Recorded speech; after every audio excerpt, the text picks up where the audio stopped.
Thank you so much for staying with us on Different Television, and welcome back from the news center. Moving ahead now, let's take a look at what we have on interview segment this morning. All right, we did mention that today being Friday, this is where we wind down, a bit. Now, in the society, we know that the world is evolving. At the same time, there are several questions that we ask ourselves about the involvement and the advancement of the society. And as much as we are looking forward to how the society is getting improved and developed, what are those things that we need to get glued to, or rather, look forward, look back rather, and see how far things have changed. Is it for the positive, or on the negative part? And that will lead us to the conversation on culture this day, for us to take a look at different perspectives, on the issue of culture and westernization. All right, this morning we are joined by Adeola Adegoke, who is the head of programs for Different Television, for us to have this conversation on the issue, of culture this lovely morning. It's good to have you join us, Adeola. Thank you for having me. Good morning. Good morning, Angela. All right, let me talk away. Okay, so I think it's important for us to first establish what culture is.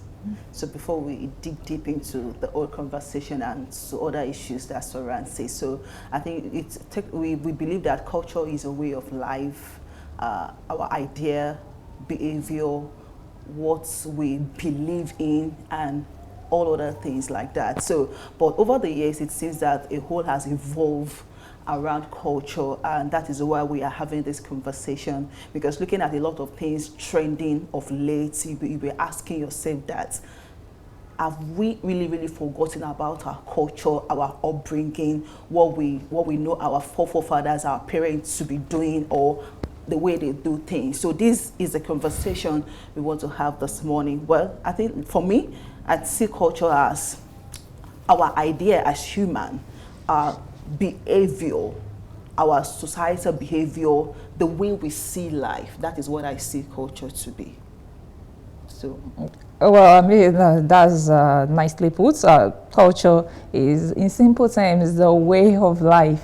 I mean, what are the things that a particular set of people have agreed upon? And culture usually is agreed upon. I mean, we all, like we are here now, so we've all decided that, to be on this set now, you have to put on a wristwatch.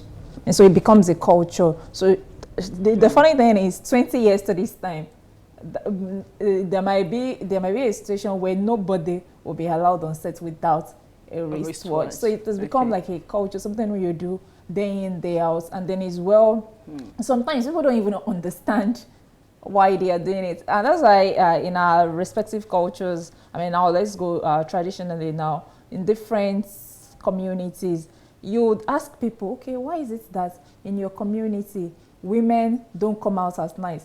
And people say, I don't think I know. But it's been like that since my grandmother told me. I'm sure her grandmother must have told her and all of that. But you are also following that same way of life without understanding that, okay, this is exactly why that should be done. But I for one just feel like in talking about culture, people should learn to understand culture. I mean, it helps you have a perfect understanding, and helps you appreciate. I think that's the word, appreciate culture more. If you understand why this is why it is.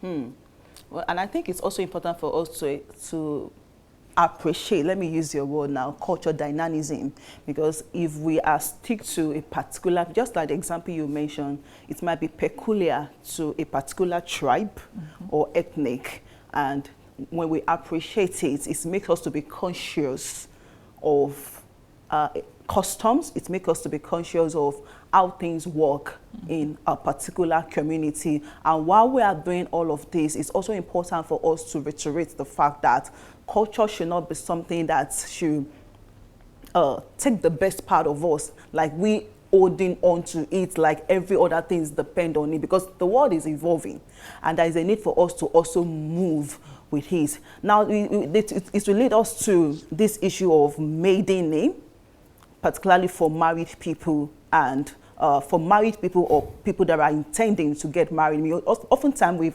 there are a lot of conversation ongoing in respect of that when you get married as a woman, is it ideal for you to still hold on to your maiden name while you pick up your husband's name, the family's name? And oftentimes people have said that, there is nothing big deal about it. So we have people like that still bear their maiden name, but the husband name using as a compound name, which might not really be a big deal to the society, but particularly when there is some kind of intervention, maybe from the family of the husband, saying that, oh, why is your wife doing this? Why is she still using her father's name together with it? And this also gets into you as a man, and you are using it to also make a lot of issues, making the whole issue complicated for the woman. So we might see it as, oh, it's not a big deal.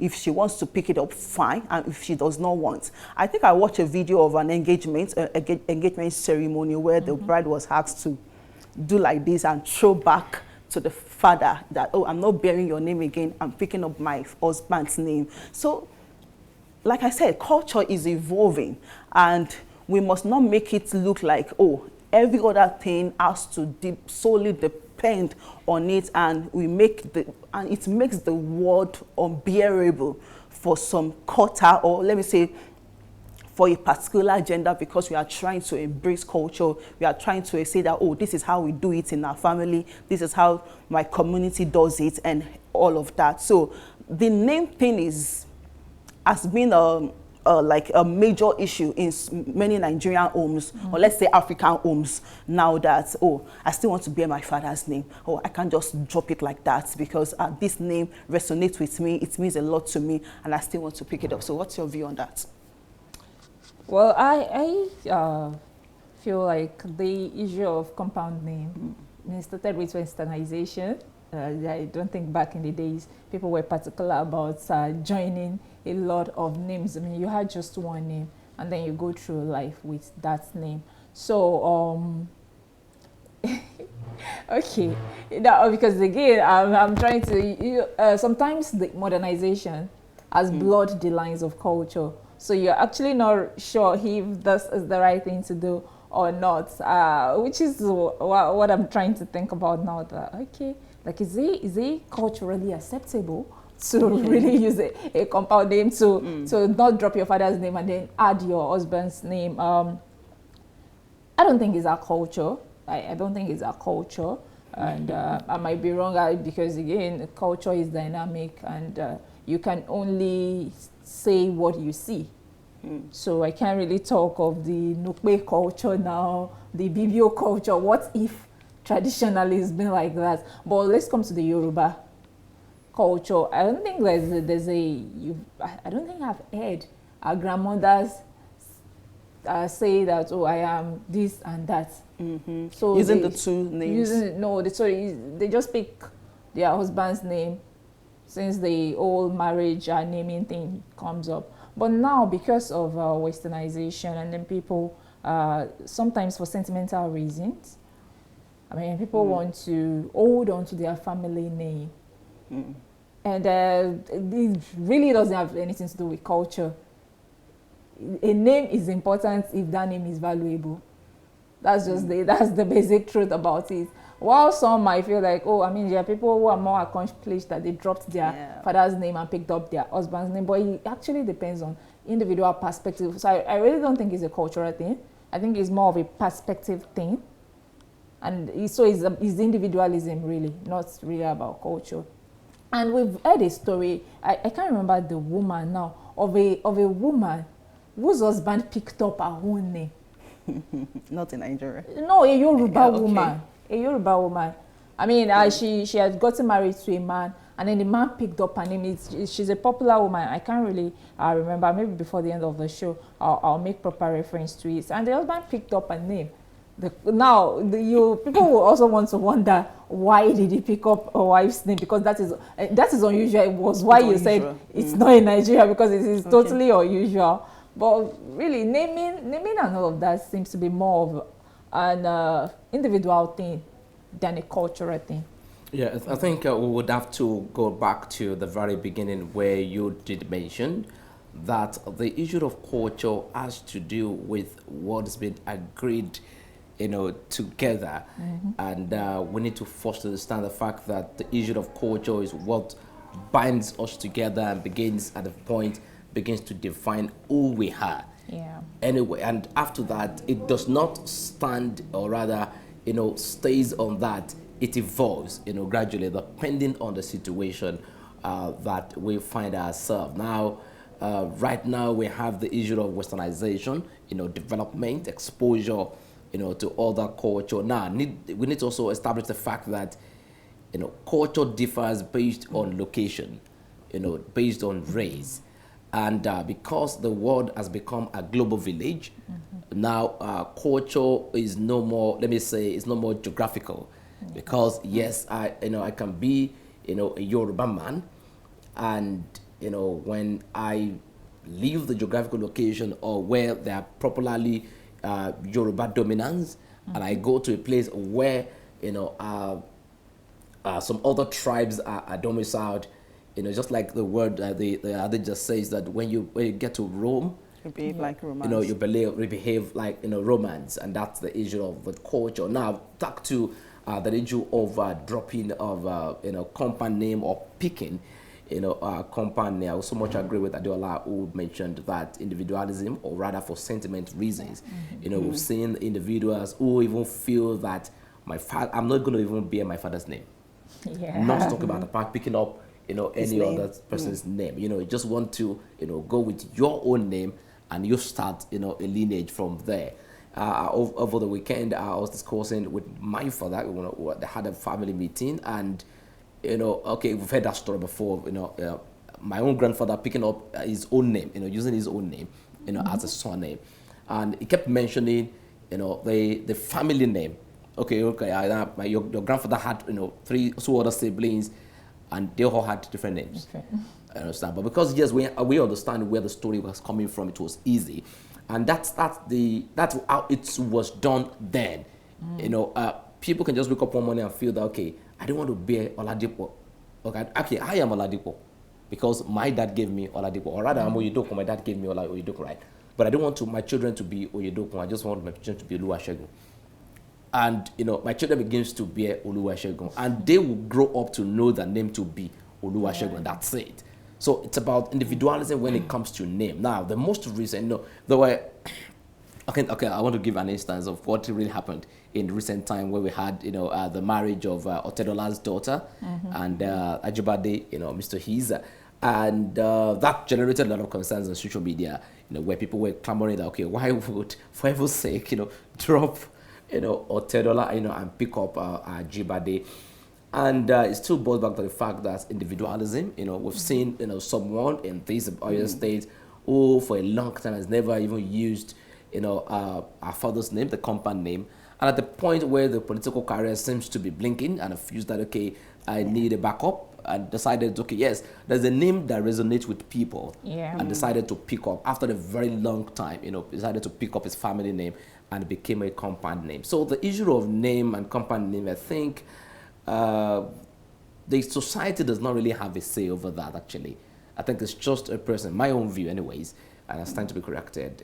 I don't think the society has, a say per se over that. It depends on, how you feel, they should be. And, Yoruba will say that the name that you love, that's where you bear, in a strange man's land. So you can decide, and out of the blues, decide to pick up a name if you feel that it resonates with you, and you're good to go. Yeah, and I think it's I understand that part, that it's an individual thing, but it's become culture when we have this narrative that in as much you are married off to a particular family, you are like, they own you. There is this particular narrative that we grow up to know, that as much as you are married to a particular family, that family, you that is where you belong.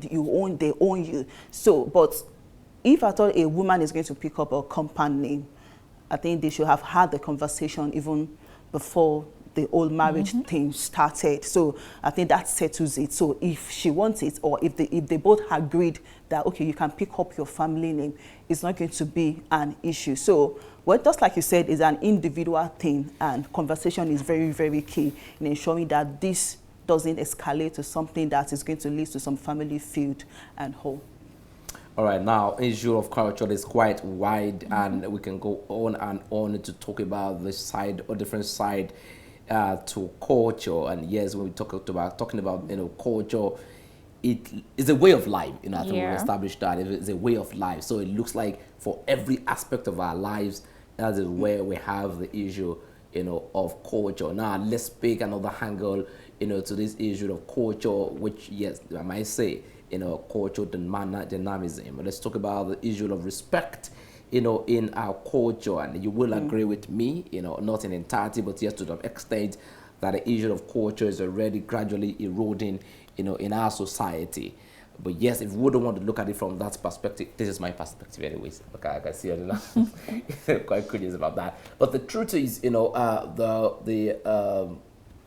advent of internet, westernization has actually made it look like the issue of respect is now different from what we think it is. Not talking about the westernization now. I think the internet, that brings the whole world to become a global village. Because yes, in the Igbo culture, there's a way that they greet, and it in its entirety, negates how a Yoruba man will greet. A Yoruba man is expected, and a woman is expected to prostrate and kneel down, for greeting, and the Igbo culture does not, have that. So that's then for the Hausas and some Fulanis is expected to show respect. You squat, to pay homage. And in Yoruba land, if I'm to greet someone and I'm squatting, to greet the person, it looks like what is wrong.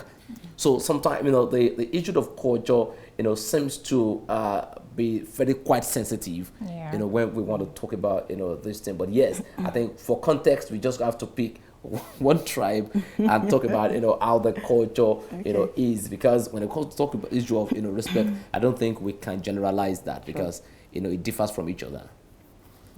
What do you think? Well, in the issue of respect,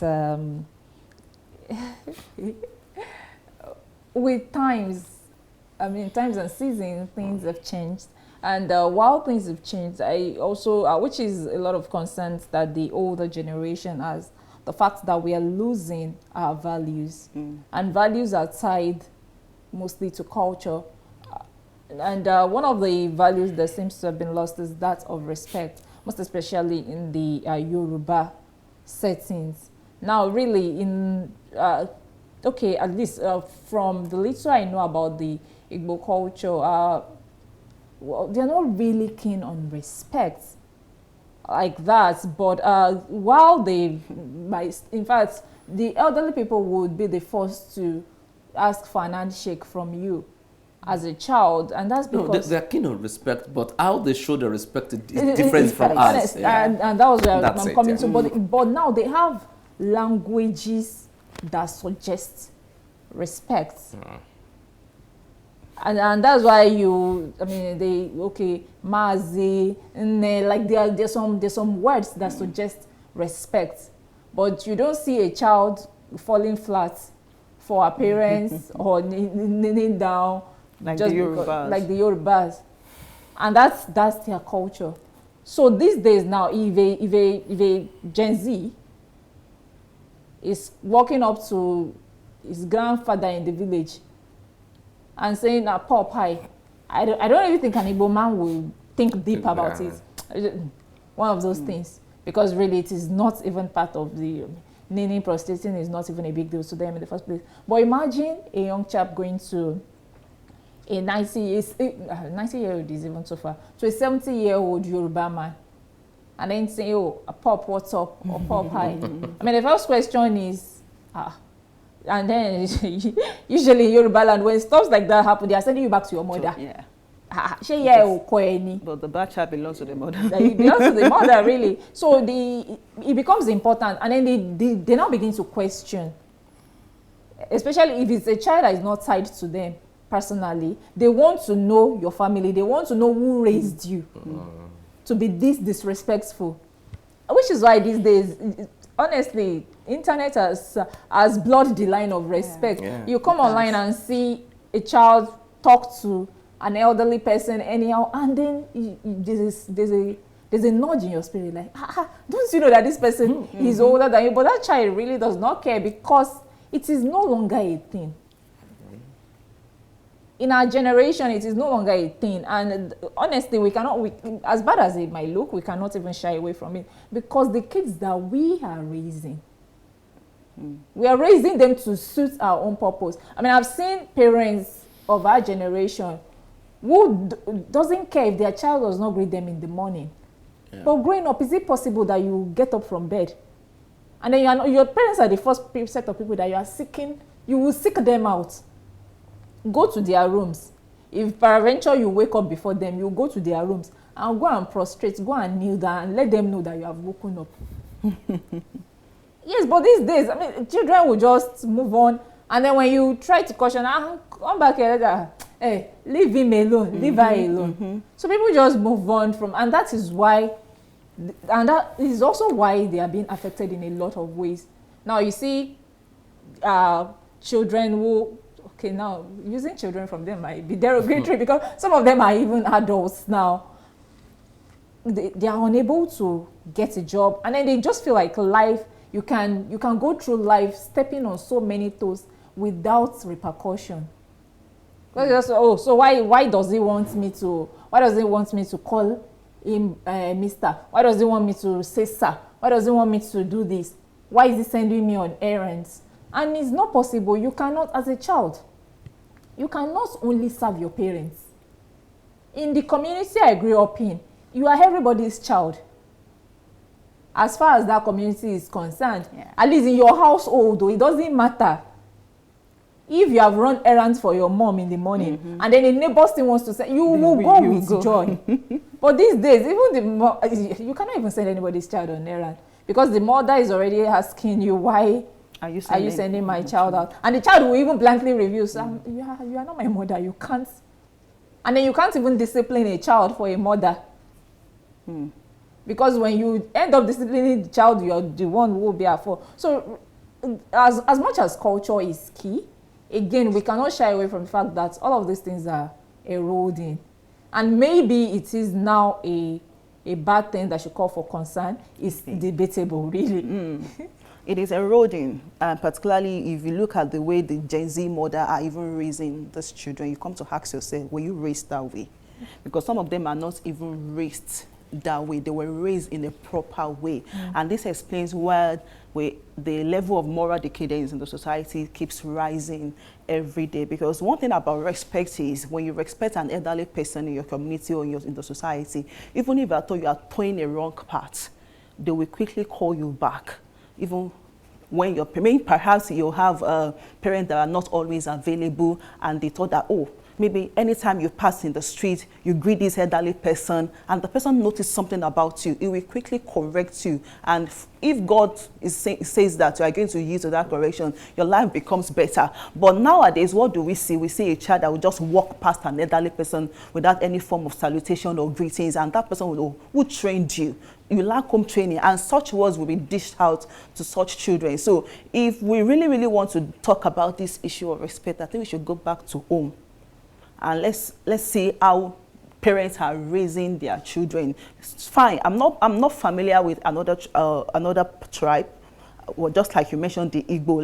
Let's look inward into our Yoruba culture. If a child wakes up in the morning and he just passed by you without saying good morning, good morning, sir, you know how you are going to feel. Maybe the next thing is going to be a slap. That's typical of Nigerian parents or African parents. But we can still say that respect is key. We can't do away with it. It's something that we need to imbibe into these children to let them know that regardless of the advancement we have in technology, internet and all, there are some things that we grow up to know, and we must also pass that to these children, so that they can know that respect is key if you really want to live in any society, or you find yourself in a particular community. So, but we still have to go back to home. How are we raising these children? Are we teaching them acts of respect? Are we passing it to them that, oh, this is the way my parents raised me, this is what I grew up to see my parents doing to me, and I'm also pass it down to you. But if you are a parent that see that, oh, this Gen Z is just leave them, and you are ignoring all of those things, then it might not be too good for them by the time they are growing up, or they find themselves in a situation where somebody needs to correct them, and because the person thought that, oh, if I should do this, this child is going to just ignore me or disrespect me, so let me just leave him or her at his own detriment. Yes, culture has been established to be the heartbeat of the society, because yes, we cannot in any way do without it. And at the same time, we want to forget that respect is not just politeness. It should be a way of life. Now, regardless of how we want to look at it from different culture, I believe that different culture seek out ways to respect each other. Yeah. We have in some countries where, like the Chinese, when elders are talking, you don't look at them straight in the eye. And it differs in some other countries. As some other countries, it's about, just what we mentioned, it's about prostrating, to show form of respect. And in some other places, you don't even call in fact, a day old, someone who is a day older than you don't call them by their name. The appellations that you put, before you call their name. So it differs. So we should, as individuals, understand that respect is what glues the society in harmony. Look at this society where they respect each other, then you will see harmony and peace reigning there, because yes, there's understanding and there's respect of ego. Now, why is culture quite important? And one of the things that I will mention is it preserves wisdom. Timitokwe did mention when he was talking about having when you respect someone and you greet them properly, when you're making errors or making mistakes or taking a bad step, it's easy for them to help you. It's easy for anyone who respects you for you to call the person to order, rather than someone who that even you have not even talked about them doing something wrong. How their reactions will be. But yes, it's a time where we need to respect ourselves. Now, let's take a look at another perspective to the issue of culture before we draw the curtain, for today, and that would be the issue of language. How we use words, how we use, what does the culture say, about language? Adiola. Okay. Well, again, I feel like we are doing a bad job when it comes to upholding culture, and language is one of the ways in which we are doing a bad job in this present world, because it is appalling and embarrassing to see a child who cannot even speak the mother's tongue. But everybody seems to feel like it's a flex. And interestingly, which is why these days, honestly, I appreciate intentional parents who decides that, even beyond what the world thinks, beyond the perspective of other parents, they will ensure that their kids are able to speak their dialects, and not even just the normal Yoruba language. In fact, I know a mom now who keeps speaking the real dialects. I mean, they're Yoruba, but Yoruba has different variations. Yes. Speaking the real dialects, and the real dialect is not even as clean as the Yoruba. So there's still some. And the day I was just jokingly asking her that, you're not even speaking ordinary Yoruba, you're speaking dialect. So you want your child to go and speak? She said yes, that because there are instances where she will want to communicate with just a child, and she wants just that child to be able to understand. And that was why I think that was why the older generations, half of others now, appreciated culture, because there are specifics. there are some things that they would say that only the people in that cycle will understand. But these days, everybody is speaking, oh, in God we trust, the Lord is good. And that is a language that everybody understands.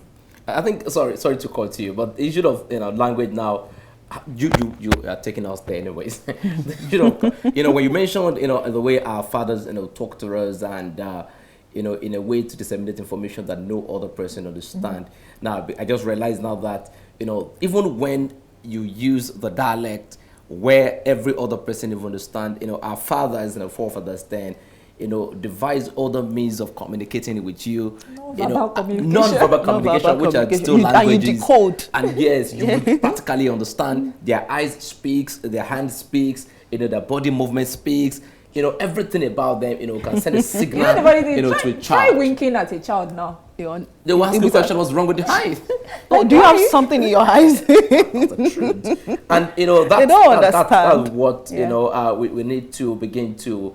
And and this has actually helped a lot of us anyways. I had of trouble some of the time when you don't understand. Sometimes our parents just give you instruction not to do something, and you don't know why, but you just want to obey because we believe that it's our parent and they want the best for us. And sometimes they would be in a place where they cannot just explain reason why they're giving you that instruction. You just have to follow that instruction, not to just follow the instruction without really asking question at that moment. How quite embarrassing it will be when you go out with a child and you tell the child, someone offers you something, you tell the child, you can't tell the child don't take it. No. There are ways that our mothers will tell us that, okay, you can take it, but you dare not take it. And to someone who does not understand that form of language, that's good for them. So issue of language, I think,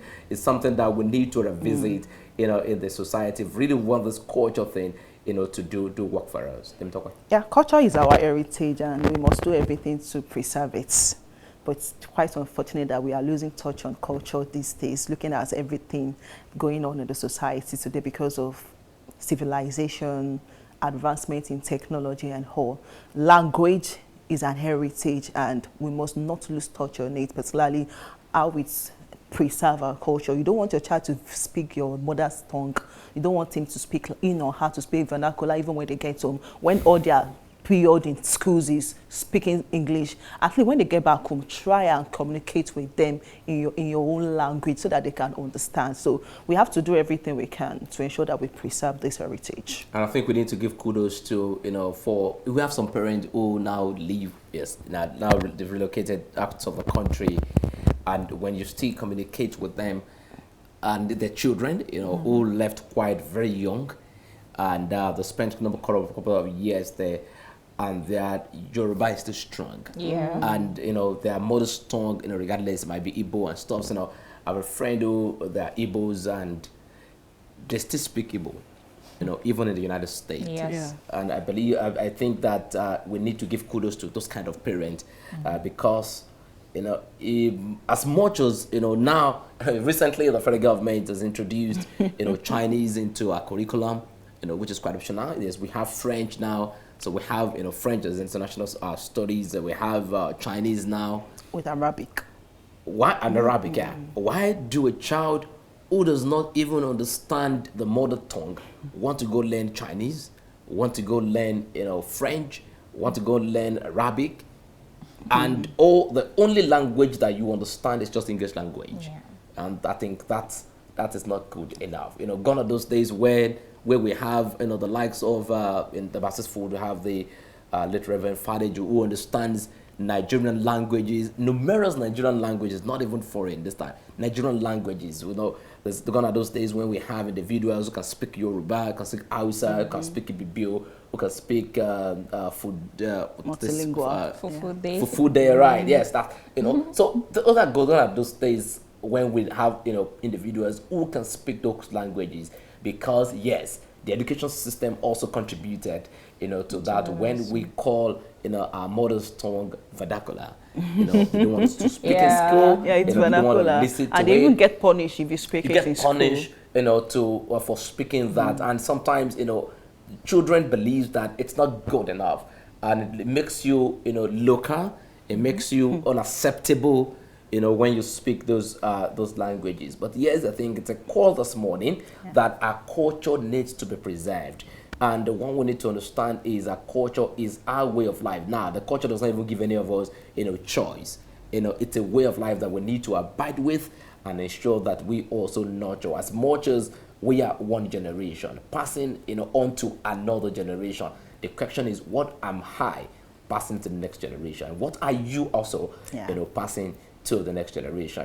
Will you be the agent that distorts the culture in a way that's just like the Bidola mentioned earlier, that suits, your personal intentions, or you want to uphold, those cultural ways that are saved, the society a long time ago. I think that's where we draw the curtain for today. Thanks so much for joining us on New Frontiers Television. I'm Shegun Fumi Oyedo. And I am Temitope Oladipo. See you again next week by God's grace. We'll have a wonderful weekend.